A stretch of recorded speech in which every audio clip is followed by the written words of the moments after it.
இப்போ அந்த தலைமை ஒரு ஒரு தேடல் இருக்கும். விஜய் தாவேக்காவுடைய தலைமை அப்படின்றது, அவங்க வந்து ஒண்ணு எதிர்பார்ப்பாங்க. அது வந்து கீழ அடிமட்ட தொண்டர்கள்ல இருந்து அங்க வரைக்கும் போகணும்ல.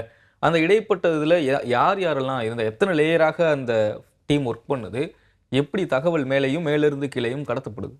அ இல்ல இங்க கட்சிய பொறுத்தளவு கட்சி ஸ்ட்ரக்சர் தனியா இருக்கு. கட்சி கட்டமைப்பு பொறுத்தளவுக்கு புஷி ஆனந்த் அவர்கள் தான் வந்து பிரதானம். அவரு தான் வந்து நீண்ட காலமா பயணிச்சுட்டு இருக்காரு. அதுபோக விஜய் மக்கள் இயக்கம் தான் பிரதானம். விஜய் மக்கள் இயக்கம் வந்து மக்கள் இயக்கத்தில புஷி ஆனந்த விடவும் பொதுச் செயலாளர் புஷி ஆனந்த் அவர்கள் இன்றைய அமைச்சர் அவர விடவும் அ சீனியர்ஸ் எல்லாம் இருக்காங்க. விஜய் மக்கள் இயக்கத்தில. அதுல சிலர்லாம் வந்து கட்சி களத்தில வேலை பார்த்துட்டே இருக்காங்க தொடர்ச்சியா. அவங்க வந்து ஒரு அன்அஃபிஷியல் மாவட்ட செயலாளராவே கூட சில மாவட்டங்கள்ல இருக்காங்க. அதுக்கு அடுத்து 2ஆம் இடத்துக்கு பார்க்கும்பொழுது, இப்போது ஆதவ் அர்ஜுனா அவர்கள் மூலமாகவும் சில தகவல் வருது. ஆனா, அதில புதிதாக வந்த நிர்வாகிகளா இருக்கலாம், அல்லது இளைஞர்களா இருக்கலாம். அவங்க எல்லாரும் ஆதவ் அர்ஜுனா அவர்கள் மூலமாக தான் இந்த தகவல் கடத்தப்படுது.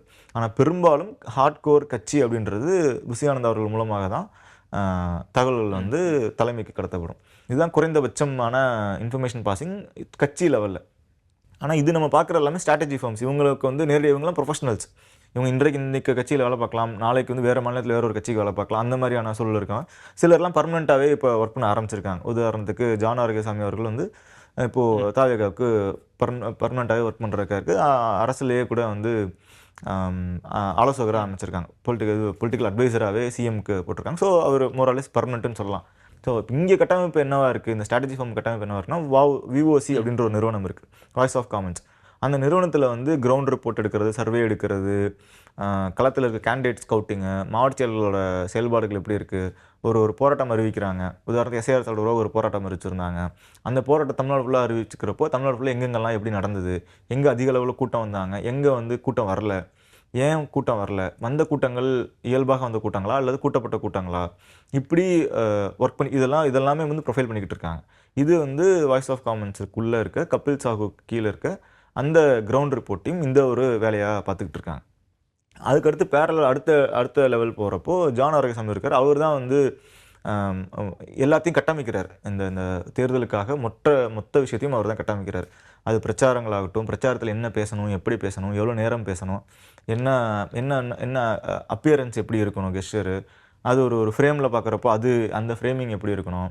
அதே மாரி அவங்க தான் லைவ் லிங்க் குடுக்குறாங்க. பிரச்சாரங்கள பொறுத்தளவுக்கு அவங்க தான் லைவ் லிங்க்லாம் குடுத்துருவாங்கல்ல. எல்லா கட்சிகளும் ம். குடுக்குறாங்க. ம். ஏன்னா ஒரு ஒரு ஒரு பின்னோக்கி வண்டிய தொடர்ந்தே ஃபாலோ பண்ண முடியாது. இன்னொன்னு அவங்க வண்டியில இருக்க இடங்களுக்கு நம்ம கேமரா எங்க ம். நிறுத்துவாங்கன்னு ம். நமக்கு தெரியாது வண்டிய. அந்த மாரியான சிக்கல்கள் இருக்கனால, பெரும்பாலும் ஊடகங்களுக்கும் அவங்க தான் லிங்க் குடுப்பாங்க. அந்த லிங்க் வந்து YouTube லைவ் லிங்க் குடுப்பாங்க. அதுலருந்து எல்லாரும் எடுப்போம். அந்த மாரி அந்த பஞ்சிங் பிசிஆர் யூனிட்லாம் அவங்க தான் ஃப்ரேம் பண்றாங்க. இந்த ஸ்ட்ராட்டஜி நிறுவனங்கள் தான் அத கண்ட்ரோல்ல வச்சிருக்காங்க. அவங்க தான் இந்த ஃப்ரேம் தான் எடுக்கணும். இந்த ஃப்ரேம் போகக்கூடாது. இந்த நேரத்தில ட்ரோன் ஷாட்ஸ் ம். காமிக்கணும். ம். ஒரு விஷயம் அவர் பேசுறாரு, அங்க கைத்தட்டல் வருது அல்லது வந்து எழுச்சி வருதுன்னா, அதுக்கு வந்து ட்ரோன் ஷாட் காமிக்கணும். அவர் பேசும்பொழுது சைட் ஃப்ரேம் காமிக்கணும். கைய தூக்கும்பொழுது பின்னாடி இருந்து ஃப்ரேம் காமிக்கணுன்றது. இதெல்லாம் ம். எல்லா ம். கட்சிகளுக்கும் பண்ணுவாங்க. அது இங்கேயும் பண்ணியிருக்காங்க. அதே ஜான் ஆர்சன் பண்ணியிருக்காரு. அவரோட ஸ்பீச் எப்படி இருக்கணுன்றது, இந்த ஸ்ட்ராட்டஜின்றது என்னவா இருந்திருக்கும், லெஸ் விஜய் மோர் கிரேசி ம். ம். அப்படின்றது. அது ஒ எ எ அது வந்து ஏறத்தாழ வந்து ஒட்டுமொத்தமாக ஏற்றுக்கொள்ளப்பட்டது அந்த அணியில.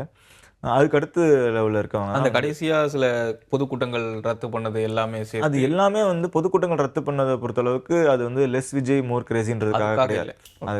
இல்ல. ஓகே. சிலது இருக்கு. மொத்தம் 11க்கும் மேற்பட்ட இடங்கள்ல ரத்து பண்ணியிருக்காங்க. சில இடங்கள்ல வந்து ஒரு சில இடங்கள்ல வந்து அது காரணியாக இருந்திருக்கு. மற்ற பெரும்பாலான இடங்கள்ல காரணம் வந்து செக்யூரிட்டி அப்படின்றது ஒரு ஆஸ்பெக்ட்டா பார்த்திருக்காங்க. கரூர் சம்பவத்திற்கு பிறகு, கரூர் சம்பவத்தின் போதுமே கூட வந்து நயீம் மூசா அவர்கள் ம். தான் வந்து செக்யூரிட்டி கார்டா இருக்காரு விஜய் அவர்களுக்கு. அவர் தான் வந்து செக்யூரிட்டி ஆஸ்பெக்ட்லாம் பார்த்துக்கிறாரு. ஆனா கரூர் சம்பவத்துக்கு பிறகு வந்து இன்னும் அத கொஞ்சம் ஸ்ட்ரென்தன் பண்ணாங்க. இன்னும் ரொம்ப ஸ்ட்ரிக்ட்டா ஃபாலோ பண்ணாங்க. நேர்ல போய் விட்டு கொஞ்சம் கூட்டம் அதிகமா இருந்தாலும் கூட, நம்மனால ம். அது வந்து காவல்துறை நம்பாம அல்லது வந்து மற்றவர்கள் நம்பாம, இந்த டீமால அத கண்ட்ரோல் பண்ண முடியுமா? அங்க விஜய் அவர்கள் போயிட்டு வந்தாங்கன்னா, அது பாதுகாப்பா இருக்குமா? அந்த இடம் வந்து பாதுகாப்பான சூழல் இருக்கா? அப்படின்றது அதுல வந்து 1% வந்து இல்ல, கொஞ்சம் சந்தேகம் இருக்கு அப்படின்னா கூட, அந்த இடத்துக்கு நம்ம போக வேணாம். ரத்து பண்ணிருவோம்ன்ற கால வந்து நயீம் மூஸா அவர்கள் தான் எடுக்குறாரு. அது பாதுகாப்பு தொடர்பான விஷயங்கள் வரும்பொழுது, அதை வந்து அவர்கள் எடுக்கிற கால தாண்டி அங்க இருக்க யாருமே வந்து ஓகே. அவர் சொன்னா சரி அப்படின்றதுக்கு ஒப்புக்கொள்கிறாங்க. அந்த இடத்து அப்படிதான் அந்த இது ஃபங்ஷன் ஆச்சு. ஸோ அவர் ஒரு பெரிய ரோல் ப்ளே பண்றாரு. நயீம் மூஸா அவர்கள் அவருடைய ஜென்பேக்ட் செக்யூரிட்டி ரைட்ஸ் நிறுவனம். இதெல்லாம் ஸ்ட்ராட்டஜியா பின்பற்றப்போ, இது ஒரு கட்டமைப்பா இருக்கு. அப்போ இதெல்லாம் தாண்டி அடுத்த சோசியல் மீடியா நம்ம வர்றோம். சோஷியல் மீடியாவுக்கு கண்டென்ட் நரேட்டிவ் நின்று அதுக்கும் மூலையாக செயல்பட்டவர் வந்து ஜான் ஆரோக்கியசாமி அவர்கள் தான். இன்னைக்கு சோஷியல் மீடியாவில் என்ன பேசப்படணும், என்ன நடக்கணும், என்ன என்ன எதை என்ன கருத்துருவாக்கம் பண்ணணும், எந்த ஆங்கிளில் அதை பயணிக்கணும், என்ன கண்டென்ட் இருக்கணும் அப்படின்றதெல்லாம் கண்டென்ட் வைஸாக டிசைட் பண்ணுறவர் வந்து ஜான் ஆரோக்கியசாமி. அவர் அதற்கு மூலையாக இருப்பவர். ஆனால் அது அவரே கொண்டு போய் வந்து அவர்கிட்ட வந்து ஐடி விங்கில் கட்சிக்கும் வந்து அதிகாரப்பூர்வ ஐடி விங்ன்றது ரொம்ப சொற்பமானவர்கள் தான். விர்ச்சுவல் வாரியர்ஸ் இருக்காங்க. ஆல்ரெடி 2016 வந்து விஜய் அவர்களுடைய படத்துக்காகவே வந்து உருவாக்கப்பட்ட சமூக வலைதள ஐடிக்கள் இருக்காங்க. அதை வந்து ஏறத்தாழ வந்து இவர் தான் ஜெகதீஷ் அவர்கள் தான் வந்து மேனேஜ் பண்ணுறாரு. அந்த பிஆர் ஒர்க் அப்படின்னு சொல்கிறது. அந்த பிஆர் ஒர்க் வந்து ஏதோ தேர்தலுக்காக இன்ஸ்டாகிராமை வந்து மேனிப்புலேட் பண்ணிட்டாங்க, அல்கோரிதம் மேனிப்புலேட் பண்ணிட்டாங்க. அந்த பிஆர் ஒர்க், அந்த அல்கோரிதம், அவர் விஜய்ன்ற கீவேர்டு வந்து அவர் 2016 ஏறத்தாழ குறைஞ்சபட்சம் அப்போ இருந்தே அது பண்ணிக்கு 2020 அது ரொம்ப விக்ரஸ் ஆகுது அந்த கீவேர்டுன்றது. நீங்கள் விஜய் அவர்களோட பேரை வந்து எங்கே பயன்படுத்தினாலும் சரி, இணையதளத்தில் பயன்படுத்தினாலும் சரி, சமூக வலைதளங்களை பயன்படுத்தினாலும் சரி, அந்த அந்த அந்த கட்டுரையோ அல்லது சார்ந்த கண்டென்ட்டோ வந்து வைரல் ஆகும். ஏன்னா அது அப்படி தான் அவ்வளோ ஐடிக்கள் இருக்காங்க. அது அந்த அந்த கீவேர்டு வந்ததுன்னா அதை பார்க்குறதுக்கு அவ்வளோ பேர் வருவாங்கன்றது இயல்பாக ஒரு இது தேர்தலுக்காக கட்டமைக்கப்பட்டது, ஒரு நாளில் கட்டமைக்கப்பட்டது, ஒரு வருடத்தில் கட்டமைக்கப்பட்டது இல்லை. இது ஒரு நீண்ட கால ப்ராசஸாக நடந்துட்டு இருந்திருக்கு. அது அந்த வேலைகளில் வந்து அந்த ஐடிக்கள் அப்படியே இருக்குது. ஒரு சமூக வலைதளங்களில் வந்து எல்லா ஐடிவிங்குக்கும் பார்த்தோன்னா ரொம்ப ஒரு எக்ஸாம்பிள் நம்பர் சொல்கிறோம். ஒரு 1000 ட்விட்டர் அக்கௌண்ட்ஸ் இருக்கும். திமுக ஐடிவிங் ஐடி மற்றும் ஆதரவாளர் ஐடிலாம் ஒரு 1000 இருக்கும் அப்படின்னா, அதிமுகவோடது ஒரு 700 800 இருக்கும் அப்படின்னா, இல்லை ஒரு 500ன்னு கூட வச்சுக்கோங்க. 700 800 குறைவாக இருக்குது அப்படின்னா, தாவேக்கு ஆதரவு ஐடிக்கள், விர்ச்சுவல் வாரியர்ஸு, ஐடி விங் ஐடி, அவருக்கு ஆதரவாக பேசக்கூடிய ஐடிக்கள்லாம் பார்த்தா அது 1 லட்சம் இருக்கும். ஸோ அப்போ அந்த 1 லட்சம் இதுக்கும் இந்த 1000 இதுக்கும் நம்ம வந்து போட்டியே போட முடியாது. ஏன்னா அது வந்து ஆதரவாளர்கள் அதிகமானது, ஃபேன்ஸால் உருவாக்கப்பட்ட ஒரு ஒரு கூட்டம் இருக்குது. அதுபோக பிஆருக்காக உருவாக்கப்பட்ட ஒரு பெரும் கூட்டம் இருக்காங்க. அப்புறம் இப்போது இந்த தேர்தலில் பார்த்தா சினிமா தொடர்பாக செய்திகள் வழங்குவவர்களும் சரி, சினிமா பற்றின ட்ராக்கர்ஸும் சரி, அவங்க எல்லாரும் அரசியல் இதில் வந்திருக்காங்க. அவங்களோட ஃபாலோவர் கவுண்ட்ன்றது அதிகம். அந்த அக்கௌண்ட்ஸ் எல்லாருமே வந்து அரசியலுக்குள்ள வருவாங்கன்றப்போ அதோட வீரியமும் ரீச்சும் ரொம்ப பெருசாக இருக்குது. அதெல்லாம் சேர்ந்து கான்ட்ரிபியூட் பண்ணியிருக்கு. இதான் லேயர்ஸாக இருந்திருக்கு.